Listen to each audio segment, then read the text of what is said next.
Silakan duduk Bapak Ibu Saudara yang terkasih dalam Tuhan Yesus.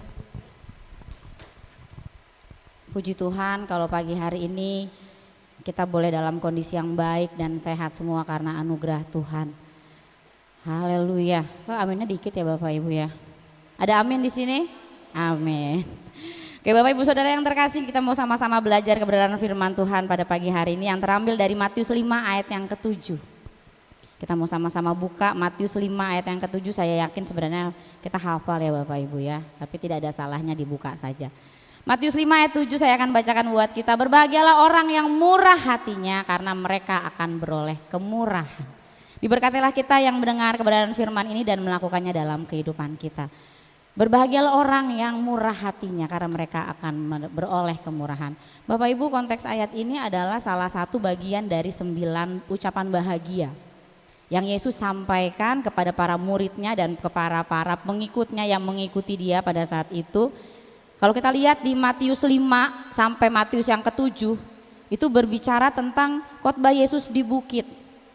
Di dalam dua pasal itu Yesus ingin mengajarkan nilai-nilai kerajaan Allah. Di dalam Matius 5 sampai Matius 7 Yesus tuh ingin menekankan apa sih nilai-nilai kerajaan Allah. Terus Yesus ingin mengajarkan kepada para pengikutnya bagaimana seseorang yang merupakan bagian dari kerajaan Allah itu seharusnya hidup. Dan di Matius 5 sampai ke-7 di khotbah Yesus di atas bukit, nanti Bapak Ibu bisa baca di rumah. Itu Yesus juga ingin mengajarkan bahwa standar moral warga kerajaan Allah itu memiliki kualitas yang tinggi. Beda dengan standar moralnya dunia.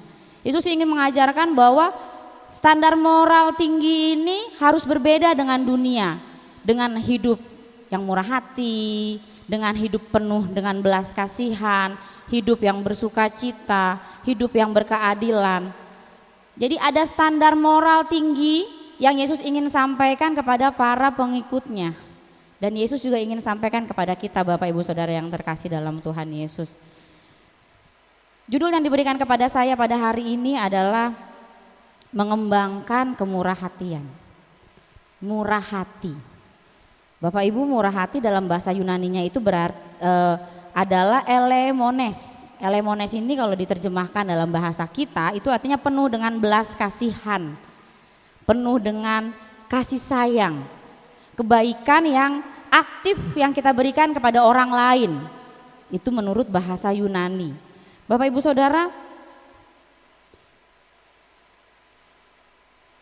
belas kasihan di sini adalah belas kasihan yang mencakup sikap hati dan tindakan yang nyata.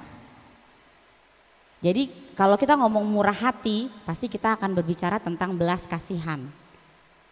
Tadi kesaksian saya menyatakan bahwa Tuhan itu sangat murah hati bagi keluarga saya. Dan saya percaya Tuhan juga murah hati bagi Bapak, Ibu dan keluarga. Sangat-sangat murah hati sehingga kita bisa ada sampai saat ini semua karena anugerah Tuhan Bapak Ibu Saudara. Bapak Ibu Saudara, kalau kita lihat konteks Matius 5 ayat 7, murah hati di sini itu bukan berbicara tentang uang, bukan berbicara tentang memberi saja, tetapi berbicara tentang pengampunan, tentang bagaimana kita membagi waktu, memberi pikiran, memberi tenaga. Apa yang bisa kita berikan? Jadi kalau kita ngomongin murah hati tidak selalu dan selamanya berhubungan dengan uang. Memang kebanyakan berhubungan dengan uang.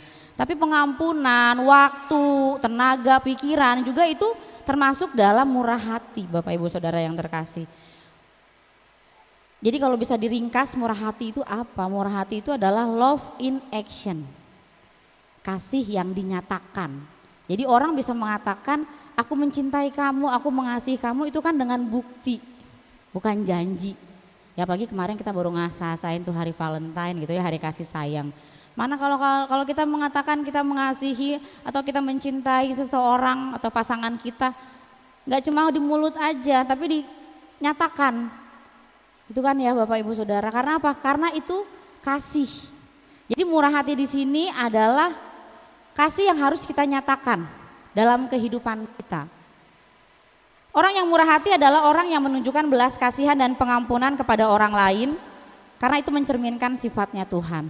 Jadi studi literaturnya itu mengatakan bahwa orang yang murah hati itu adalah orang yang memberikan belas kasihan, memberikan pengampunan kepada orang lain karena itu merupakan sifatnya Tuhan.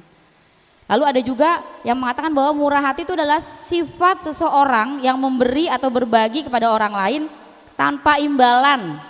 Jadi mau berbagi, mau memberi tanpa adanya paksaan, dan itu ditujukan untuk memberi kebahagiaan buat orang lain. Contoh misalnya kita memberi makanan kepada mereka yang tidak bisa makan sehingga akhirnya mereka makan.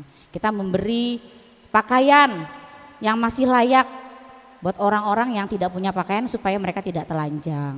Kita memberi bantuan, kita memberi santunan kepada orang lain supaya orang tersebut bisa sekolah.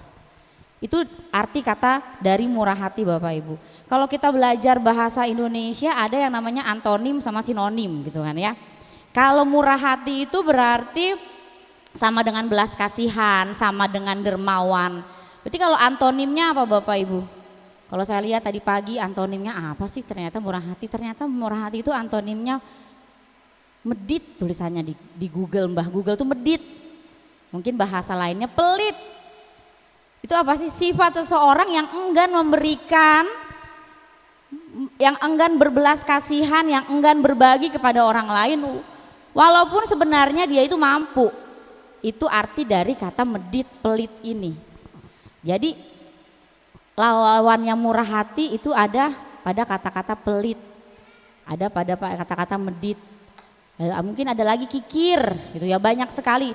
Kalau saya lihat di Google itu ada yang namanya pantat kuning lah Bapak Ibu ya, banyak ya artinya, nanti bisa searching sendiri. Bapak Ibu Saudara yang terkasih, yang namanya murah hati itu adalah orang yang berbelas kasihan, orang yang aktif berusaha meringankan penderitaan orang lain. Orang yang dengan action, dengan nyata gitu mewujudkan kasih dan belas kasihannya. Kalau kita berbicara tentang murah hati, pasti kita langsung teringat dengan perumpamaan yang Yesus gunakan untuk ketika dia dicobai oleh ahli-ahli Taurat Bapak Ibu. Perumpamaan orang Samaria yang baik hati. Waktu itu Yesus ditanya sama ahli Taurat, "Guru, siapa sesama kita manusia?" Lalu Yesus menggunakan perumpamaan ini, orang Samaria yang murah hati. Bapak Ibu tahu ya ceritanya ya. Ada seorang yang akan pergi ke Yeriko, lalu di tengah jalan dia dirampok, bukan hanya dirampok, bakal dipukuli hingga hampir mati, koma gitu ya. Lalu orang pertama datang, imam, seorang imam besar datang, dia cuma lihat dan dia lewat. Orang kedua juga datang, seorang Lewi, dia juga sama, lihat doang, lewat. Dan orang yang ketiga yang terakhir adalah orang Samaria. Dia melihat ada orang yang butuh pertolongan, ditolong. Padahal dia nggak tahu yang ditolong itu siapa. Padahal menurut bangsa Yahudi itu, orang Samaria itu orang yang berdosa buat mereka. Orang yang mungkin harus dijauhi. Tapi ternyata orang Samaria lah yang menolong orang itu. Bukan hanya menolong, membawa dia ke penginapan untuk dirawat sama orang penginapan, dan gak cuma disuruh tapi dikasih duit nih buat tolong dirawat, nanti kalau kurang gitu ya, kalau kurang nanti kamu tagih sama saya kalau saya kesini, mungkin katanya begitu.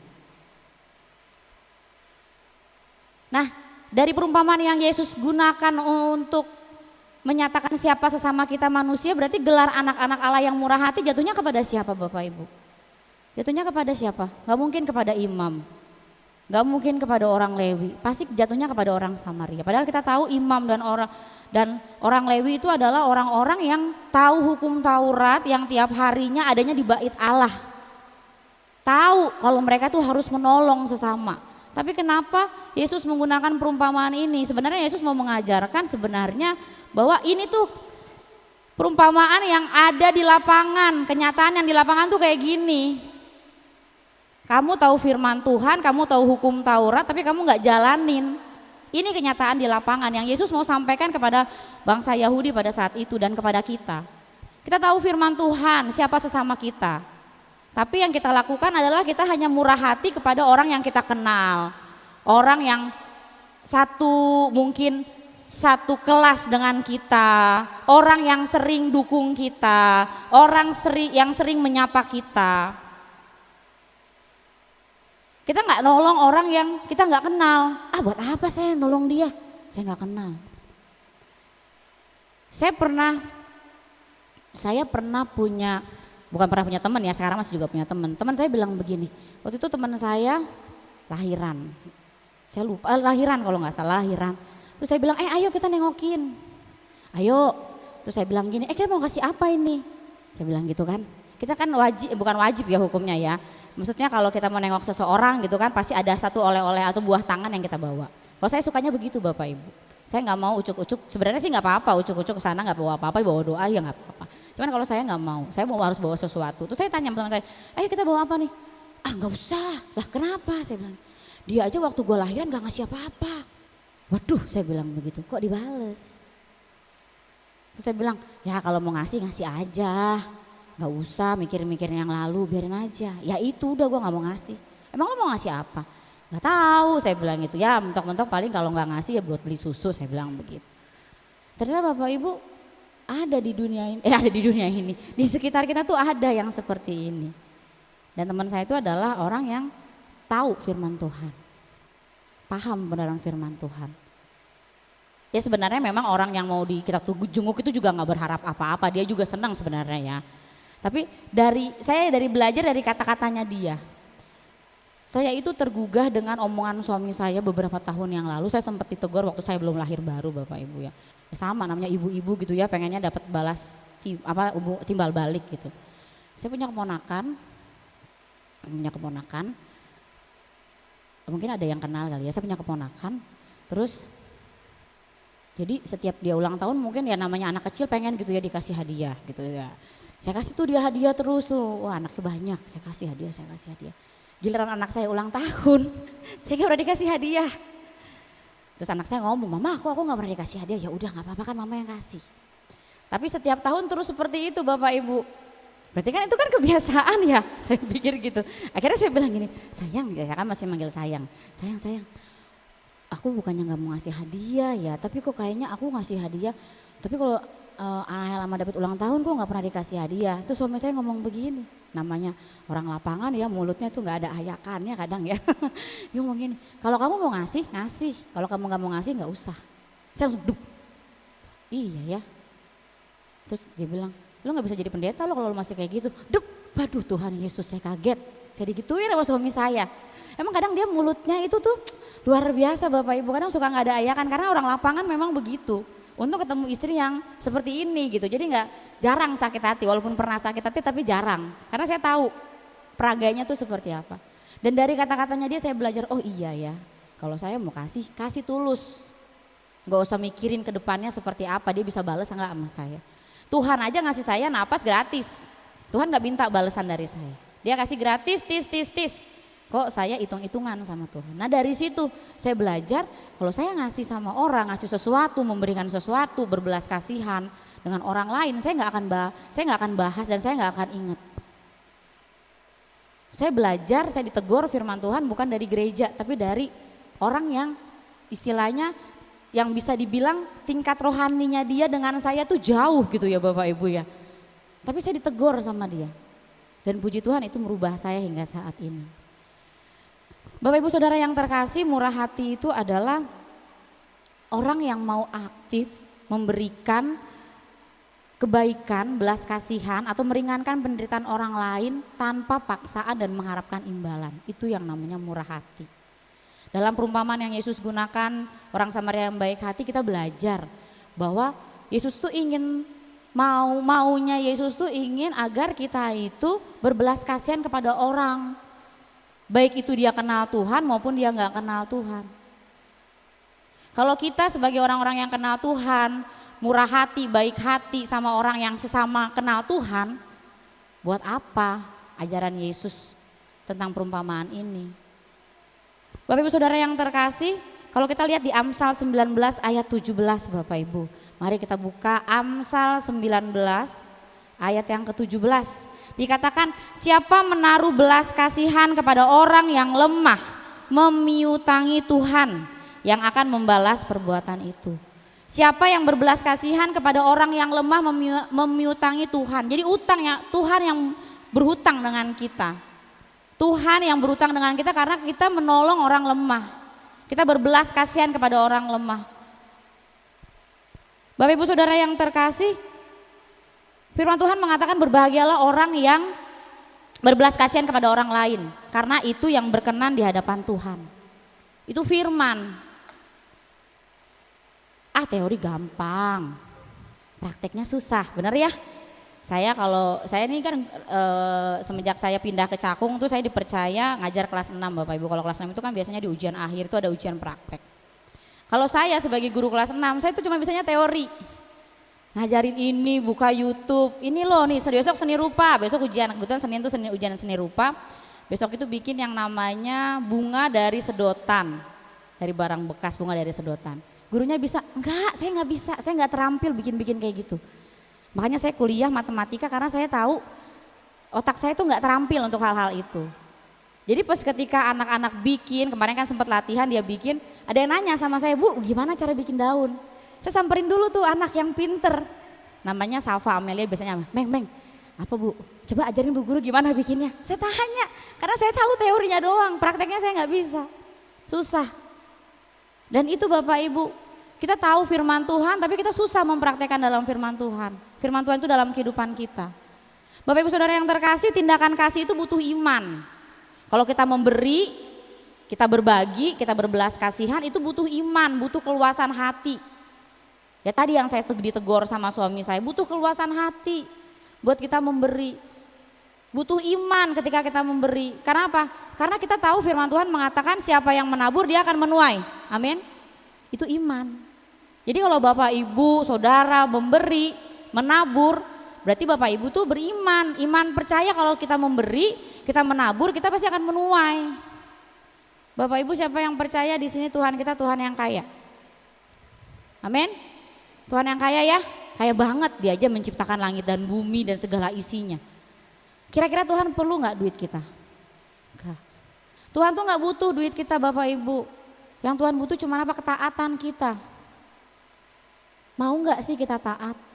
Tuhan ngajarin kita untuk murah hati. Tuhan ngajarin kita berbelas kasihan. Tuhan tuh gak butuh duit kita. Tuhan cuma butuh ketaatan kita. Waktu kita memberi buat Tuhan, waktu kita memberi buat gereja, kita memberi buat orang tua kita sudah sepuh, udah tua, gak bisa bekerja. Sudah seharusnya kita harus memberi buat orang tua. Apa? Karena itu wujud ketaatan, wujud menghormati orang tua kita. Kadang Bapak Ibu, ada yang saya suka ketawa kalau orang ngomong gini, perpuluhan wajib gak sih? Kan ada beberapa gereja yang menekankan untuk tidak memberikan persembahan, tidak mewajibkan perpuluhan, itu banyak gitu ya. Tapi kalau saya pribadi gini Bapak Ibu, perpuluhan itu wajib gak sih? Saya cuma ketawa kalau orang Kristen itu ngomongin perpuluhan itu wajib apa enggak. Kenapa saya ketawa? Maaf Bapak Ibu, karena saya masih muda, jadi saya bilangnya halo. Kalau kamu hitung-hitungan sama Tuhan, kamu pasti gak akan diberkati. Kita mikirnya, yang segini aja tiap bulan gak cukup. Gimana saya mau ngasih, gimana saya mau beri. Segini aja masih Senin Kemis makannya misal. Bapak Ibu kalau kita mikir itu terus, kita mikir hitung-hitungan sama Tuhan, gak cukup, jadi seperti yang kau imani. Gak cukup. Karena apa? Karena kita hitung-hitungan sama Tuhan. Tuhan aja kasih napas kita gratis. Kalau kemarin saya datang di ibadah kaum ibu, itu ada sesi kesaksian. Dari ibu yang pertama sampai ibu yang terakhir. Ya, kalau nggak salah tuh dari Ibu Erika sampai Ibu Lulu itu kemarin yang datang, yang hadir semua bersaksi. Dan kesimpulan dari kesaksian ibu-ibu adalah kemurahan Tuhan yang teramat luar biasa bagi keluarga mereka. Nggak pernah dipikirin Tuhan tuh bakal ngasih seperti ini. Kalau dipikir dari hitung-hitungan matematika mungkin nggak cukup. Ada yang suaminya pengusaha, kadang ada, kadang nggak ada. Tapi kalau dipikirin, ditangisin, nggak ada artinya. Tapi Tuhan tetap pelihara kan, pelihara. Bisa menyekolahkan anak, bisa menguliakan anak, bisa ini, bisa itu, bisa ini, bisa itu. Berkat Tuhan tuh luar biasa buat kita, kitanya aja yang nggak sadar, Bapak Ibu. Puji Tuhan kalau saya ada di keluarga yang dari kecil gitu ya, dari saya bekerja, saya kuliah, saya kerja Bapak Ibu ya. Bukan berarti orang tua saya nggak bisa biayain, cuman memang saya aja yang pengen bekerja gitu. Dari saya bekerja itu saya udah memberikan perpuluhan dan puji Tuhan sampai sekarang saya masih memberikan itu. Karena menurut saya ini adalah bukti ketaatan saya. Ada yang ngomong sama saya begini, ngasih gak sih sama orang tua? Belum, ngasih gak sama orang tua gitu, karena seumuran gitu. Terus saya bilang, ngasih? Emang lo gak ngasih? Ya ampun, gua aja ya yang gak ngasih aja masih begini, masih minta-minta. Masih akhir bulan udah kempes dompet gue, gimana gue mau ngasih? Terus saya bilang begini sama dia,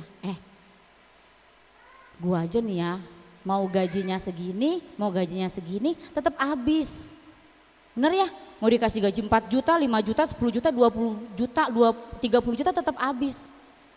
Karena itu udah habis itu, karena habis terus, ya udah kasih lo orang tua. Lu gak ngasih orang tua sama ngasih orang tua juga habis gajinya. Iya sih, coba belajar ngasih orang tua. Karena apa? Selain itu bukti ketaatan, bukti kehormatan, berkat akan dikasih Tuhan sama lo lebih limpah. Dan saya nggak tahu dia itu ngasih orang tua apa enggak sampai sekarang gitu ya, karena udah nggak pernah nanya-nanya hal-hal sensitif kayak gitu.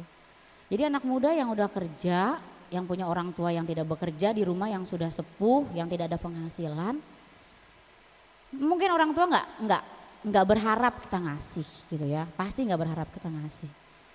Tapi itu bukti ketaatan kita sama orang tua.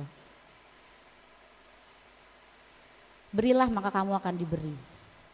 Apa yang kita tabur kita pasti akan tuai. Dan ketika kita memberi buat Tuhan, kita memberi buat orang tua kita, buat gereja kita, Tuhan tuh udah siapkan gantinya. Karena yang tadi saya bilang, Tuhan tuh gak butuh duit kita, dia tuh cuma butuh ketaatan kita. Dia tuh udah siapin gantinya buat kita. Mungkin di sini banyak yang merasakan bahwa ketika kita lihat orang lain butuh, kita kasih, ada gantinya yang luar biasa. Pernah gak ngerasain? Saya sering. Dan saya percaya Bapak Ibu sebenarnya sering, cuman ada yang sadar dan ada yang tidak sadar gitu ya Bapak Ibu saudara yang terkasih. Bapak Ibu, firman Tuhan mengajar kita kalau kita tidak punya iman, kita akan berpikir terus nggak cukup. Tapi kalau kita punya iman, kita percaya apa yang kita tabur, kita pasti tuai, kita pasti memberi buat Tuhan. Bukan cuma buat Tuhan, buat orang lain, buat keluarga kita, buat adik kita, orang tua kita, tetangga kita yang gak bisa makan, kita kasih makan. Tetangga kita yang gak punya pakaian, kita kasih pakaian. Orang lain yang membutuhkan, yang lagi lemah, kita beri. Itu Tuhan pasti akan cukupkan buat kita Bapak Ibu Saudara yang terkasih. Lalu pertanyaannya adalah kenapa Tuhan itu mau kita sebagai anak-anaknya itu murah hati? Yang pertama karena kemurah hatian itu adalah menghormati Tuhan. Benar ya tadi Bapak Ibu, Tuhan itu gak butuh duit kita, dia hanya butuh ketaatan kita. Kalau kita taat berarti kita menghormati Tuhan. Tuhan itu adalah Bapak kita, kita sebagai anaknya. Kalau Bapak nyuruh sesuatu dan anak mengikutinya, sudah berarti anak itu menghormati bapaknya. Sama, kalau kita menuruti keinginan Tuhan, berarti kita menghormati Tuhan Bapak Ibu Saudara. Tuhan itu pernah bilang dari semua kitab bisa dirangkum dalam satu ayat. Kasihilah Tuhan Allahmu dengan segenap hatimu, dengan segenap jiwamu, dengan segenap kekuatanmu, dan kasihilah sesama manusia seperti dirimu sendiri. Jadi menghormati itu adalah memuliakan Tuhan, menyembah Tuhan, memuji Tuhan.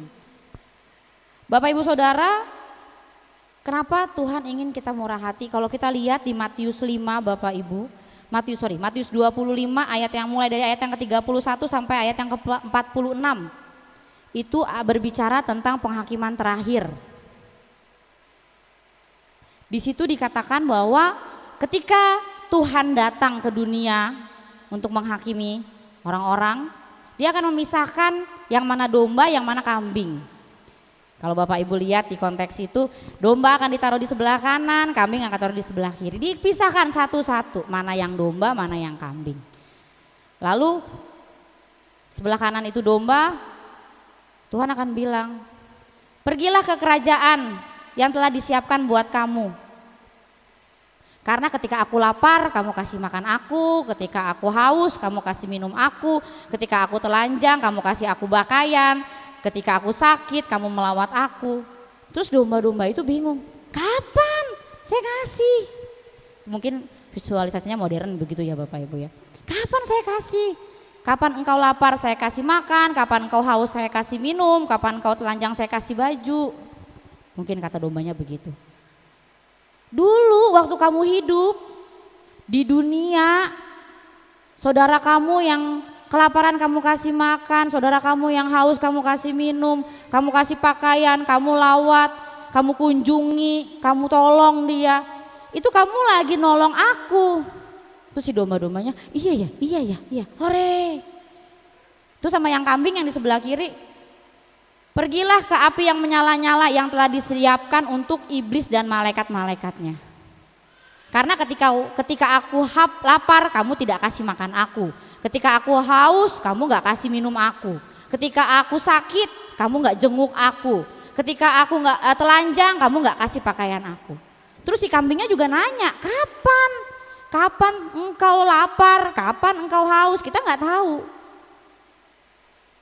Waktu kamu hidup di bumi, kamu membiarkan saudara-saudaramu yang hina itu kelaparan. Kamu gak kasih makan, kamu gak kasih minum, kamu gak kasih pakaian. Pergilah ke api yang menyala-nyala. Bapak Ibu, kemurahan hati itu sangat penting buat Tuhan. Karena kalau kita lihat di Yakobus 2 ayat 13, kemurahan hati itu akan memenangkan penghakiman terakhir. Jadi nanti ketika Tuhan datang dua kali ke dunia, dia akan memisahkan nih mana yang domba, mana yang kambing. Dan saya berharap GBI, Papanmas, seluruh jemaat dan pelayan Tuhan ada dalam posisi domba, bukan kambing.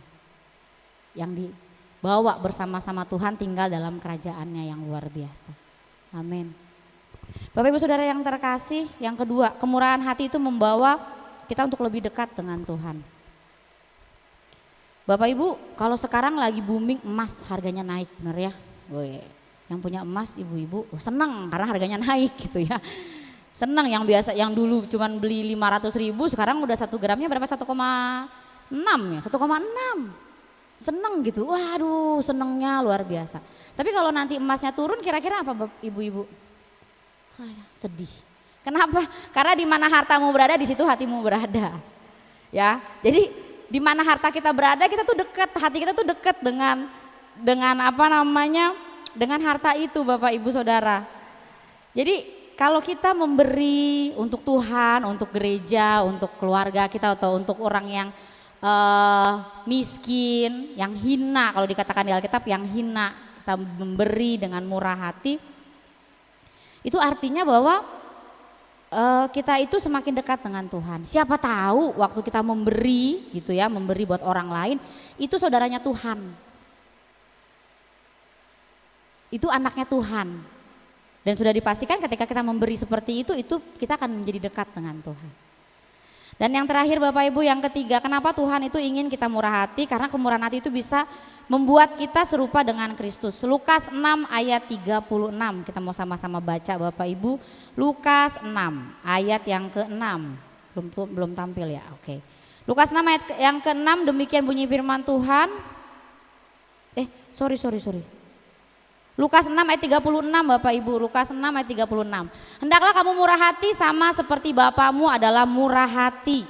Jadi kalau kita melakukan kemurahan hati dalam kehidupan kita, itu kita menjadi serupa dengan Kristus. Murah hati itu Bapak Ibu bukan berarti kita harus kaya dulu. Bukan berarti kita harus kelimpahan dulu, baru kita memberi, baru kita menabur, enggak. Karena murah hati itu lebih mengarah ke moral, ke mental, attitude. Kalau mungkin bahasanya itu akhlak gitu ya, kalau bahasa pendidikannya akhlak, lebih ke akhlak. Kalau kita nunggu kita kaya dulu, kita nunggu kita berpenghasilan tinggi dulu baru kita memberi, ya nggak akan bisa, nggak akan terjadi maksud saya. Kenapa?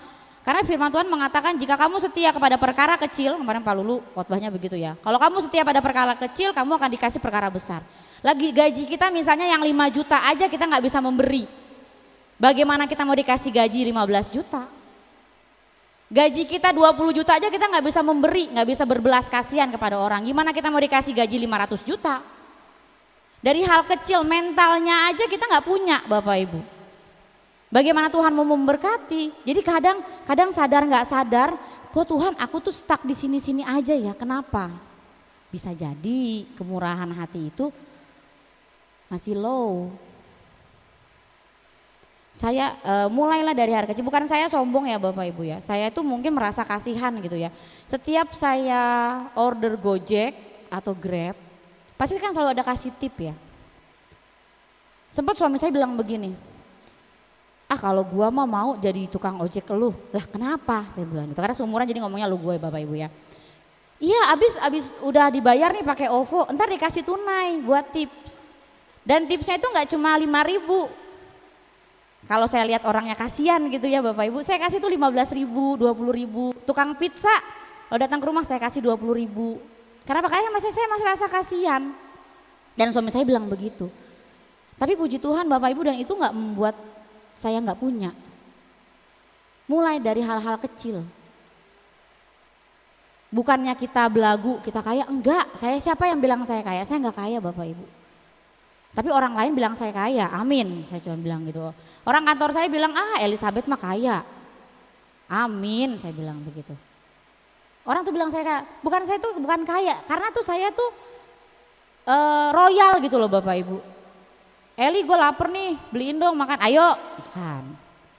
Kalau saya nyuruh dia beli makanan nih, beli nih, ada satu teman saya masih muda, saya suruh beli makan nih, beli makan, gue beliin ya, nggak usah lu ngomong gue beliin. Karena apa? Karena ketika kita memberi gitu ya, saya merasain di hidup saya Bapak Ibu, saya sama suami gak kekurangan. Waktu itu kami ditipu rumah gitu ya, habis-habisan, dan puji Tuhan kami bisa bangun. Tuhan siapkan. Jadi karena saya sama suami itu menabur. Makanya orang bilang kami kaya karena kami royal. Sebenarnya kami gak kaya, kami gak punya tabungan Bapak Ibu. Siapa sih di sini yang nggak punya cicilan bulanan? Banyak, semua pasti punya cicilan bulanan. Saya juga punya cicilan bulanan. Tapi apa? Saya sama suami berusaha untuk, ayo tabur. Toh kita gaji segini dengan gaji yang sekarang habis juga. Iya sih, saya bilang gitu. Ya udah, kasihlah. Oke, saya bilang. Saya berpikir Tuhan tuh pakai dalam pelihara. Kemarin suami saya ngomong gini, Risma apa? Sekarang gajinya segini nih, iya saya bilang gitu. Terus kamu punya nggak tabungan? Ya 500, sebulan nabung nggak 500 sejuta gitu? Enggak saya bilang. Terus nanti kita tua bagaimana? Tuhan pelihara. Oke, suami saya bilang gitu, oke. Saya cuma bawa firman Tuhan pelihara, oke. Menurut dia nggak masuk akal. Kalau buat apa? Lu nggak nabung, lu nggak akan tuanya, lu akan sengsara. Tapi saya bilang, sekarang nggak bisa nabung lah, cicilan aja segini. Bulanan segini. Bahkan kalau bisa itu minus. Tapi kenapa nggak bisa minus? Karena Tuhan pelihara. Entah Tuhan juga pelihara kok sayang, tenang aja. Oke dia bilang, oke. Sebenarnya itu oke-nya itu ejekan kali ya buat saya ya. Tapi saya santai gitu. Saya nggak mau bawa sesuatu perasaan lagi kalau ngomong sama dia. Bapak Ibu, kalau kita mengimani firman Tuhan, ketika kita berbelas kasihan kepada orang lain, Tuhan akan memberkati kita. Amin. Firman Tuhan mengajarkan kita hari ini adalah bagaimana kita mengembangkan kemurahan hati itu dalam kehidupan kita. Semua di sini saya percaya itu punya yang namanya bibit murah hati. Karena kita tahu firman Tuhan, kita pasti punya bibit murah hati. Tinggal kita kembangkan Bapak Ibu Saudara yang terkasih. Akhir firman Tuhan saya mau cerita, ada sebuah cerita dan ternyata ini adalah base-nya itu true story, kisah nyata. Ada seorang bapak yang sedang melihat seorang anak, waktu itu mereka ada di food street gitu ya. Kalau di luar negeri itu kan sepanjang jalan itu toko makanan, pakaian gitu ya, sepatu dan lain sebagainya. Ada seorang bapak ngeliat seorang anak ini compang-camping, bajunya lusuh, nggak pakai sepatu, nggak pakai alas gitulah. Dia mah setiap dia melihat ke toko makanan, dia begini. Mundur. Dia beralih lagi ke toko baju. Ngintip, mundur lagi. Dia beralih lagi ke toko sepatu, begitu seterusnya, ngintip, mundur. Lalu bapak itu panggil, hei sini. Yuk kita masuk, diajak masuk ke toko sepatu tuh waktu itu tuh. Diajak masuk ke toko sepatu. Terus bapaknya ngomong, tolong ini nomor berapa ini buat sepatu anak itu. Karena dia nggak pakai alas, sudah pasti kakinya kotor kan ya. Diambillah tisu basah untuk dielap kakinya. Pas bapak itu ngelap kakinya, anak ini nangis. Saya kalau denger ini tuh saya suka nangis gitu ya. Nangis, dia cuma bilang gini, excuse me sir, permisi pak, yes. Are you God? Anda Tuhan kah? Bapak ibu saudara, Tuhan itu sudah datang ke dunia dan sekarang kita ada perwakilannya. Biarlah orang lain bisa melihat Yesus dalam kehidupan kita. Mulailah dari hal-hal kecil. Kalau ada orang yang membutuhkan kita tolong. Tetangga kita butuh makanan kita kasih. Tetangga kita butuh pakaian kita kasih. Sahabat kita butuh pelukan kita kasih pelukan. Kita kasih waktu. Tuhan, pelayanan Tuhan butuh dana kita kasih. Karena ketika kita memberi, Tuhan berkenan atas kita. Amin. Untuk kebenaran firman Tuhan Bapak Ibu, kita